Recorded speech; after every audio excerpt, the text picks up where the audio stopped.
Thinking Byzantine here, and today we'll be talking about the iShares Global Clean Energy ETF.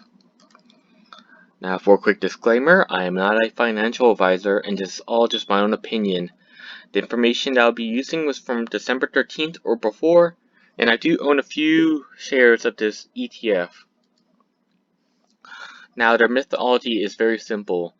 ICLN focuses on companies that produce clean energy. ICLN also has a stake in companies that make or develop technology needed for the production of clean energy. ICLN also takes a global approach, which means they have stakes in companies from different countries. Now here are the stats for ICLN.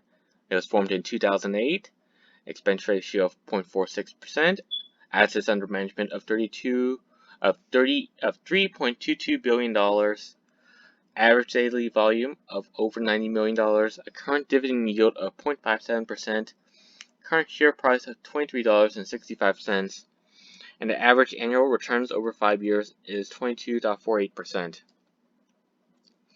Now here are the top 5 holdings of ICLN. We have Plug Power at 5.94%, Meridian Energy at 5.62%, Verdun AG at 4.93%, In-Phase Energy at 4.91%, Contact Energy Ltd at 4.75%. Now here are the industry weightings of ICLN.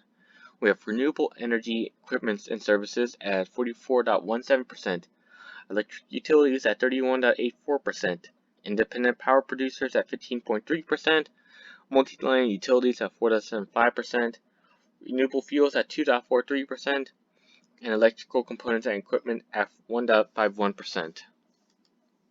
Now here are some alternatives for ICLN.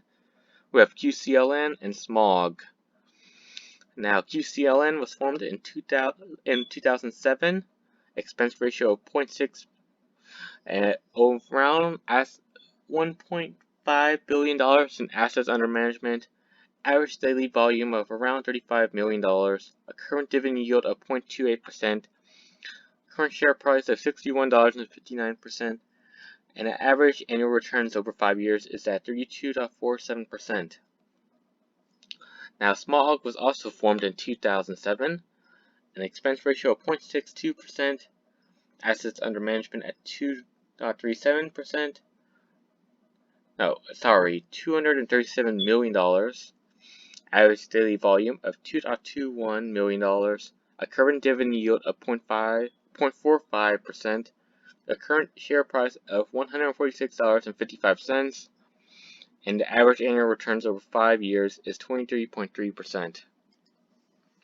Now here's ICLN versus QCLN, and as you can tell, QCLN has been outperforming ICLN these last 5 years. Now ICLN and SMOG have a similar performance, though SMOG does edge it out a bit. Now, why would you invest into ICLN? Well, as global diversification is a play on clean energy, and it has a strong performance this year compared to SPY. Now, here's ICLN versus SPY on the 5-year chart, and we can see that ICLN has been destroying SPY within these last few months. Now, why would you not invest into ICLN? It has a high expense ratio compared to an index fund. It has a low dividend yield for those seeking dividends. Its underlying stocks may be a bit overvalued since those underlying stocks had a good run this year so far.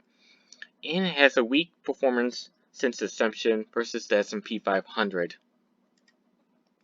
Now here's ICLN versus SPY since inception.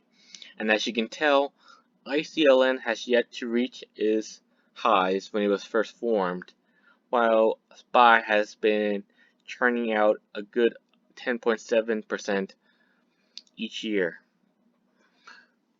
Now please like and subscribe for more content, and have a good day.